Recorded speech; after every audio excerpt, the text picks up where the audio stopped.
Hi hello வணக்கம், welcome back to my channel. நான் உங்கள் நிதுஷன்.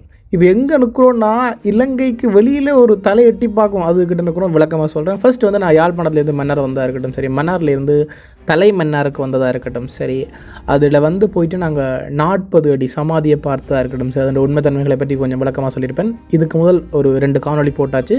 இப்போ நாங்கள் ராமர் பாலத்துக்கிட்ட நிற்கிறோம். ராமர் பாலமாக இருக்கட்டும் சரி, அந்த வெளிச்ச வீடு அதாவது லைட் ஹவுஸையும் நாங்கள் பார்த்துட்டு இப்படியே இந்த ராமர் பாலத்தின் உண்மைத்தன்மைகள் என்ன, அதில் என்னென்ன விஷயங்கள் எல்லாம் இருக்குன்றதை கொஞ்சம் டீட்டெயிலாகவும் பார்த்துட்டு வாங்க. ரொம்ப மினக்கடாமல் நேர வீடியோக்குள்ளே போவோம்.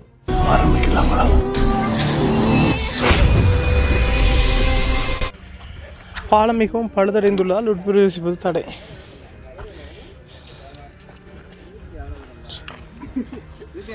இதுலேண்டா பார்க்கணும் பார்க்கமா மாஜி இங்கே இருந்த பார்ப்போம்டா. அதில் பெருசாக ஒன்று மீண்டு ரெடி.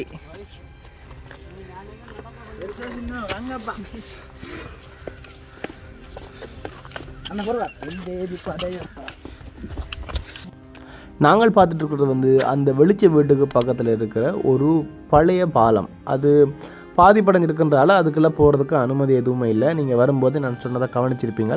இந்த இடத்துல நாங்கள் ரொம்பவே நேரம் மினக்கடாமல் அங்கால தொடர்ந்து ராமர் பாலம் இங்கே இருக்குன்றதை விசாரித்து கொண்டு அங்கால நாங்கள் போக போகிறோம்.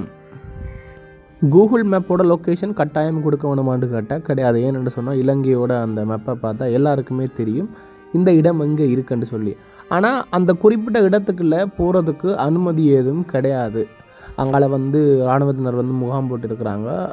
சில பேர் வந்து இந்தியாவுக்கு தப்பிச்செல்றது இதால் ஈஸின்றதால என்னமோ தெரியல, அந்த இடத்துல போகிறதுக்கு அனுமதி கிடையாது. இந்த பாலம் வந்து அறிவியல் கூட்டின்படி இயற்கையாக அமைக்கப்பட்ட பாலம்ன்றதும் இருக்குது, மனிதனால் அமைக்கப்பட்ட பாலம்ன்றதும் சில குறிப்புகள் இருக்குது. எங்களுடைய இந்து சமய நம்பிக்கையின்படி இது வந்து ராமரால் கட்டப்பட்ட ஒரு பாலம். இந்தியாவிலிருந்து இலங்கைக்கு வருவதற்காக ராமரால் கட்டப்பட்ட பாலம் தான் இது. இன்றைக்கு நாங்கள் பார்க்க மணல் திட்டிகள் காணப்படுது. 7000 வருடங்கள் பழமையான கற்களால் பாலம் அமைக்கப்பட்டதாகவும் கடந்த 4000 வருடங்களுக்கு முன்பு அதில் மணல் திட்டி வந்து சேர்ந்ததாகவும் தான் சில குறிப்புகள் வந்து காணப்படுது. இந்த குறிப்புகள் எல்லாமே வந்து இணையத்தில் நான் தேடுறப்போ கிடைக்கப்பட்டவை தான். உறுதிப்படுத்தப்பட்டவையான்னு கேட்டால் நான் நேராக சொல்ல மாட்டேன். பாலம்ன்றது வந்து எனக்கு பிடிக்கு தான் இருக்குது. அடம்ஸ் பிரிட்ஜின் தான் நார்மலாக அப்படிலாம் நோட் பண்ணியிருக்காங்க. நாங்கள் கொஞ்சம் முதல்ல ஒரு 40 அடி சமாதி ஒன்று பார்த்துருக்கோம். அந்த சமாதி வந்து இந்த கரையில் தான் ஒதுங்கினன்ற மாதிரி அந்த சொல்லியிருந்துருப்பாங்க. அதையும் ஆதாம் ஏவாள்ன்ற மாதிரி ஒரு புனை கதை இருக்குது. இருக்கிற கதை எல்லாமே புனையப்பட்ட கதைகள் தான். உண்மைத்தன்மை எவ்வளோன்னு தெரியலை. உண்மையிலேயே 40 அடியில் ஒருத்தவங்க இருந்திருப்பாங்களான்னு கேட்டாலும் என்ன கேட்டால் நான் நம்ப மாட்டேன், சரியான ஆதாரங்கள் இல்லாமல். ஏன்னா விஞ்ஞானபூர்வமாக நிரூபிக்கப்பட்ட ஆதாரம்னு சொல்லி பார்த்தா இங்கே எதுவுமே கிடையாது. எல்லாம் நம்பிக்கைன்ற பேரில் புனையப்பட்ட கதைகளாக இருக்கிற விஷயம் மட்டும்தான். இந்த ராமர் பாலம் கூட நம்பிக்கை இருக்கிறவங்களுக்கு எத்தனையோ பேருக்கு இது உண்மையாகவே நடந்த கதை. ஆனால் எவ்வளோ தூரம் அது நிரூபிக்கப்பட்ட விஷயம் என்று கேட்டால் என்ன தெரியாது. நான் வந்து அடித்து சண்டை சொல்ல மாட்டேன் இது உண்மையாகவே நடந்தது, இது உண்மையாகவே ராமர் பாலம் தான் சொல்லிட்டு. இருக்கலாம் நம்பிக்கை, நானும் நம்புகிறேன், அவ்வளோதான். இந்த இடத்துக்கு நாங்கள் வர்றப்போ கஷ்டப்பட்டு தான் வந்து நாங்கள் அந்த ரொம்ப தூரம் இல்லை, அந்த புட்கள் இருக்கிறதுக்கு இங்கால அவ்வளோமே மணலுக்குள்ள பைக்கோட சரியாக கஷ்டப்பட்டது. சரின்னு சொல்லிட்டு நான் அதை பார்த்துட்டு இருக்கப்போ நம்ம பையன் ஒருத்தன் ஒன்றை கொண்டு வந்தான். பாருங்களேன் என்னன்னு சொல்லி. நீ எங்கட கடற்கரையெல்லாம் பார்த்தது இல்லையே? இதையோ கிடக்கடா போய் பாடுறா.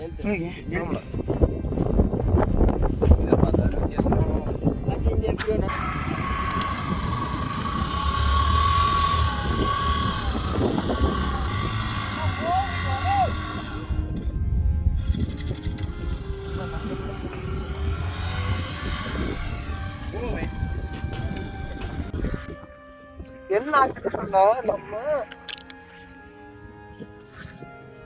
உண்மையா வேற வாசி தூக்கத்துல பைக் ஓடிட்டு இருந்தா, அதனால சைட் நிறைய பெருசா கவனிக்கல.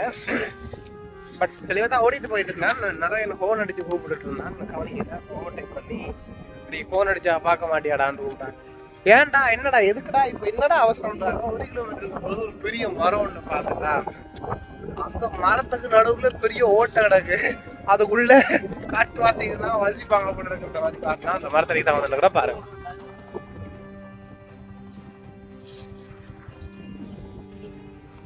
அதுல முட்டாதீங்க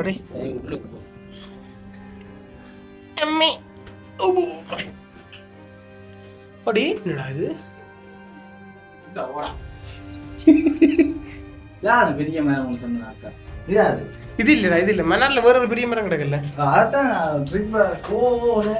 அது கலந்துக்காக ஓடலாம் போலடா.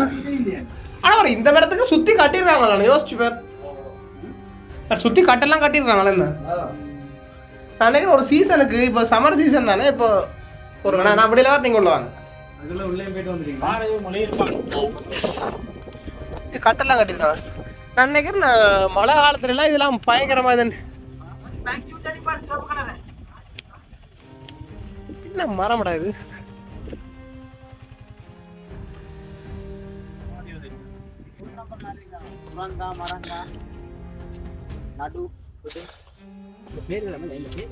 பார் பார் காட்டுறேன் ப்ரோ. ராஜன் என்னடா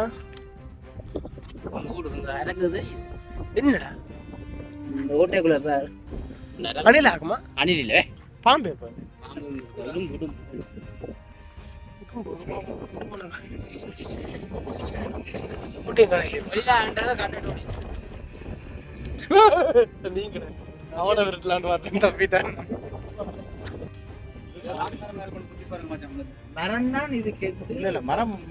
பால் மரம் தான் கிடக்கு பார்க்கணும்.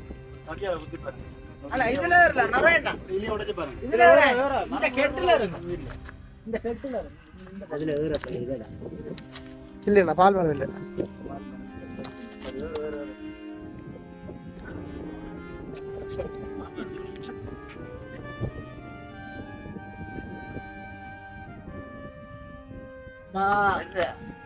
இல்ல ஊரை விட்டு வெளியில வந்தாலும் குரங்கு சேட்டான் இறங்கு. வீடியோ எடுத்துட்டு இந்த மரத்தோட பெயர் வந்து பெருக்க மரம் என்று சொல்கிறாங்க. இது இங்கிலீஷில் கரெக்டாக அந்த லெட்டர்ஸ் நான் போடுறேன்னு பார்த்துக்கொள்ளுங்க, அந்த பெயர் சரியான்னு சொல்லி. இதே இன மரம் ஒன்று வந்து மன்னாரில் வந்து பள்ளிமுனை என்ற இடத்துலையும் இருக்குது. அந்த மரத்தை சுற்றி நீட்டாக வந்து அந்த இடம் எல்லாமே கட்டி நீட்டாக இருக்கும். நிறைய பேர் அந்த இடத்த தான் வந்து பார்ப்பாங்க. எனக்கு தெரிஞ்ச அண்ணா கூட அந்த மரத்துக்கு முன்னால் ஃபோட்டோ எடுத்து பெருமையாக சொல்லிட்டு இருந்தார். வேணும்னா அந்த ஃபோட்டோ கூட அட்டாச் பண்ணுறேன்னு பார்த்துக்கொள்ளுங்க. நேரம் கிடைச்சா அந்த மரத்தையும் பார்த்துட்டு நாங்கள் அப்படி அடுத்த ஒரு ஸ்பெஷலான இடத்துக்கு போகிறோம். என்னன்னு சொல்லி பார்த்தா வந்து அல்லிராணி கோட்டை. நான் இந்த மன்னாருக்கு வெளுக்கிட்டதே அந்த அல்லிராணி கோட்டை என்ற இடத்தை பார்க்குறதுக்காக தான். நான் ஆரம்பத்திலே சொல்லியிருப்பேன், கண்டிப்பாக அடுத்த காணொலியில் வந்து அந்த அல்லிராணி கோட்டை சம்மந்தப்பட்ட வரலாறுகள், அது ராவணன் கோட்டையா என்னன்ற சம்மந்தமாக விளக்காமல் பார்ப்போம்.